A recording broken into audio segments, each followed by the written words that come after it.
তুমি কি জানো কুরবানি না দিয়েও কুরবানির সওয়াব পাওয়া যায়? সাফি, সবাই তো কুরবানি দিতে পারবে না, তাহলে তারা কি এই সওয়াব থেকে বঞ্চিত হবে? না দাদু, তারাও পাবে। জিলহজ্জের 1 তারিখ থেকে 10 তারিখ পর্যন্ত একটা গুরুত্বপূর্ণ আমল আছে, যে আমল করলে পশু কুরবানি না দিলেও কুরবানির সওয়াব পাবে। তাই নাকি? কি সেই আমল? যে ব্যক্তি কুরবানি করবে না, সে যদি জিলহজ্জের চাঁদ ওঠার পর থেকে মাথার চুল, হাত পায়ের নখ, শরীরের গোপনীয় পশম এগুলো না কাটে, তাহলে সে ব্যক্তি পশু কুরবানি না দিয়েও কুরবানির সওয়াব পাবে ইনশাআল্লাহ। সুবহানাল্লাহ, এই কথার প্রমাণ আছে? জি দাদু, আছে।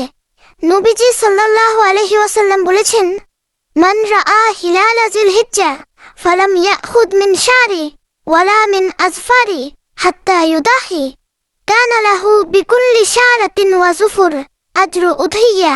যে ব্যক্তি জিলহজ্জের চাঁদ দেখার পর নিজের চুল, নখ কাটবে না, তার জন্য প্রত্যেক চুল ও নখের বদলে কুরবানির সওয়াব লেখা হবে। মাশাআল্লাহ। কুরবানি সম্পর্কে আরও মাসআলা জানতে তোমাদের প্রশ্ন সহ কমেন্ট করো।